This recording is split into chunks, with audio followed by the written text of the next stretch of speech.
너희 중에 심지어 음행이 있다 함을 들으니 이런 음행은 이방인 중에라도 없는 것이라. 누가 그 아비의 아내를 취하였다 하는도다. 아비의 아내를 취하였다 하는도다. 여러분, 아버지가 가졌던 후처나 첩을 그 아들이 눈이 맞아서 취한 사건을 말합니다. 이 성경에는 보면은 아버지의 직계 가족이나 어머니의 직계 가족하고는 절대로 결혼하지 말라고 했었습니다. 호모나 그 직계 가족은 결혼하지 말고, 이모나 그 직계 가족은 결혼하지 말라고 했습니다. 그랬는데 이 고린도 교회는 그 아버지의 아내를 취했습니다. 자기 아버지 직접 아내는 자기 어머니니까 어머니를 취할 리는 만무하고, 그러니까 아버지의 후처나 그렇지 않으면 첩을 취했습니다. 이것은 대단한 문제입니다. 성경에는 이런 사람은 죽이라고 단호하게 말했습니다. 이건 살인죄에 해당한 죽음을 받아야 될 죄인 것입니다. 오늘날 세계는 일부 일처제가 정착되어 있기 때문에 이런 것이 없지만 그 당시에는 고린도 편지설 그 당시에는 일부 다처제가 굉장히 성행했습니다. 한 남자가 많은 아내를 거느리고 있은 것이 성행되어 있었습니다. 또 이방 신전에 가면은 많은 여사지가 있어서 그곳에 예배를 드리러 오는 남자들하고 성적인 문란한 죄를 지어서 그것을 종교 의식으로 삼았었습니다. 그런 여러 가지 사회적인 풍토가 편만했습니다. 이러기 때문에 이 교회에 나오는 사람이 자기 아버지의 아내를 취한 죄를 지은 것입니다. 2절요. 그리하고도 너희가 오히려 교만하여져서 어찌하여 통한이 여기지 아니하고 그 일리한 자를 너희 중에서 물리치지 아니하니. 이런 일이 교회에서 생겼는데도 불구하고 그것을 교인들이 분명히 알고도 크게 두려워하고 회개하고 자복하지 아니하고 그걸 그대로 무심하게 내버려 두는 것입니다.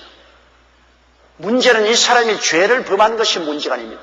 죄를 범한 것이 드러났으면 이것을 통회하고 자복하고 회개하고 돌이켜야 될 것인데 그건 무심하게 여기고 그 죄 가운데 머물러 있는 것입니다. 시편 1편의 말대로 복 있는 사람은 죄인의 길에 서지 아니하며 죄의 길, 하나님의 법을 어기고 사는 그 길에 들어서서 그대로 계속 걸어가는 것입니다. 죄에서 계속 걸어가는 이것이 문제인 것입니다. 죄가 죄인 줄 알았으면 죄에서 돌이켜야 되는 것입니다. 사람이 죄를 짓지 않은 의인이 있나요? 사람이 마음은 온유로도 육신이 약하기 때문에 죄를 다 짓게 되는 것입니다. 이 세상에 죄를 짓지 않은 의인은 없어요. 그러나 우리가 죄를 짓고 난 다음에 죄의 길에서 벗어나와야 되는 것입니다.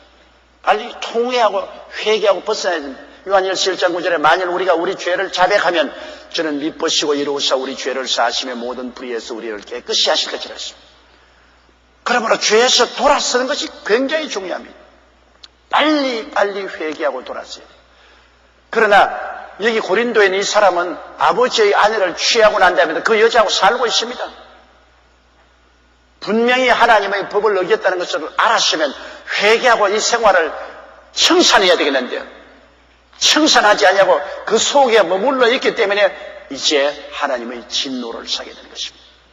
하나님은 오래 참으시지만은 그러나 분명히 죄인 줄 알고 있으면서도 그 죄의 길에 서서 진행해 나가면 하나님에 대한 모욕이요 도전이 되는 것입니다. 하나님 보고 하나님 법 세워놔도 난 짓밟고 지나간다.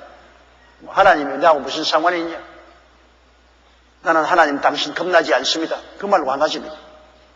죄인의 길에 서서 있으면 복이 없어요. 죄인의 길에서 빨리 회개하고 벗어나야 됩니다. 그렇기 때문에 우리 신앙생활이란 늘 회개하는 것이 신앙생활인 것입니다. 죄를 짓지 않은 날이 없기 때문에 매일같이 회개하고 매일같이 예수님의 보혈로 씻어서 죄인의 길에 서지 않고 죄인의 길에서 벗어나오는 것이 복된 삶인 것입니다. 그런데 이 고린도 교회는 이와 같은 비참한 죄를 짓고도 통한히 여겨서 그 일 행한 자를 회개시키고 변화시키든지 회개하고 변화 아니면 교회에서 축출해내야 될 것입니다. 교회는 그리스도의 살아있는 몸이기 때문에 죄는 몸에 들어오는 병과 같습니다. 그리스도의 몸에 여러분 죄악의 병이 들어오면 구더기가 썰기 시작하죠. 그 다음 몸이 썩어 들어가기 시작하죠. 그러므로 빨리 죄를 짓고도 청산하지 않은 사람은 수술해내야 돼요. 빨리 도려내어서 그리스도의 몸된 교회를 건전하게 만들어야 됩니다. 이 교회는 하나의 단체가 아닙니다. 살아있는 그리스도의 몸입니다. 여기에 병균이 들어올 수 있어요. 우리 산 사람이 병들 수 있지 않아요. 병들면 빨리 고치든지 회개하는 것이 고치는 것이. 그리고 그렇게 되지 않고 병이 깊어지면 수술해내야 돼요. 빨리 수술해야 되는 것입니다. 그러므로 고린도 교회에서는 이 사람을 빨리 교회에서 수술해내지 않고 그대로 품고 있습니다. 이거 하나님께서 이것을 교만으로 봅니다. 교만이라는 것은 하나님보다 높아져서 우쭐대는 것을 말합니다. 하나님이 미워하는데 그것을 하나님 뜻대로 빨리 축출하지 않냐고 품에 품고 있으니까 이건 하나님에 대한 저항인 것입니다. 교만이죠. 그래서 하나님이 고린도 교회에 대해서 진노한 것입니다. 3절요. 내가 실로 몸으로는 떠나 있으나 영으로는 함께 있어 거기 있는 것 같이 일 행한 자를 이미 판단하였노라. 사람은 여러분 육체적인 존재일 뿐 아니라 영적인 존재이기 때문에 사람은 육체는 시간과 공간의 제한이 있어도 영은 시간과 공간의 제한이 없습니다. 여러분이 시간과 공간의 제한이 없기 때문에 여기 앉아서 하늘에 계신 우리 아버지가 기도하지 않습니까? 육체로서는 하나님과 우리 사이에 얼마나 거리가 떨어져 있습니까? 천국과 우리 사이에 거리가 얼마나 떨어져 있습니까? 육체적인 시간과 공간의 제한을 받는데 그런데도 불구하고 우리가 하늘에 계신 우리 아버지요 하고 기도하면 즉시로 하늘에 통하거든. 그건 왜냐? 영의 세계는 시간과 공간의 제한이 없습니다. 여러분은 시간과 공간의 제한이란 육체 속에 살면서도 또 여러분 속 심령은 시간과 공간을 제한에 벗어나서 하나님과 무한한 시간, 무한한 공간에서 같이 있는 것입니다. 그 사람이 여기에 있어서 신비한 존재입니다.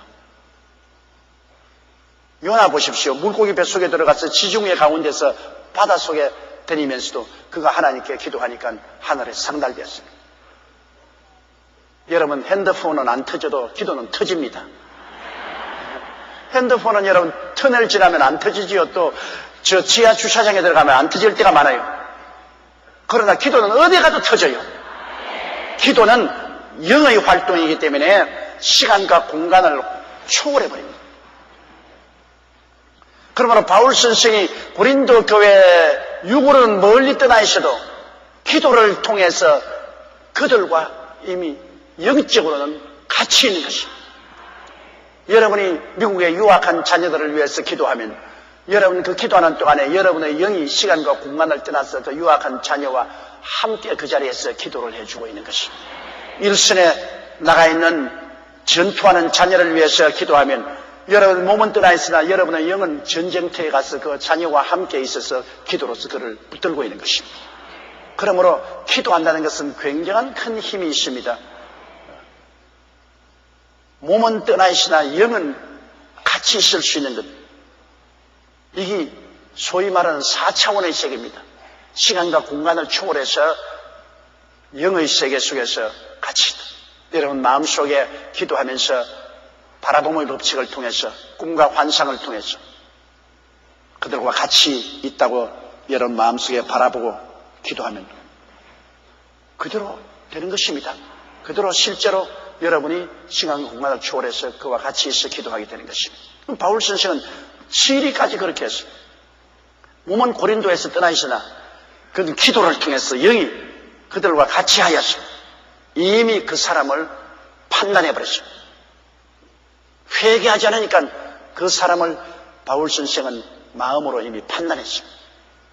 그리고 그 판단은 효과가 있습니다. 하나님께서 그 판단을 그대로 받아들이기 때문인 것입니다. 내가 실로 몸으로는 떠나 있으나 영으로는 함께 있어 그게 있는 것 같이 이 일을 행한 자를 이미 판단하였노라. 그렇기 때문에 여러분 입신의 체험을 한 사람 보십시오. 입신의 체험을 한 사람은 몸은 아직 땅에 있는데 영은 하늘나라 영광에 들어가서 입신의 체험을 합니다. 바울 선생도 그렇게 말하지 않습니까? 내가 14년 전에 셋째 하늘로 끌려가서 사람의 말로서 표현할 수 없는 말을 들었다 했습니다. 바울 선생이 몸으로 천국 올라간 것은 아니거든요. 바울 선생은 몸은 땅에 있는데 그 속 사람은 천국에 올라가서 하나님의 영광을 바라보고 왔거든요.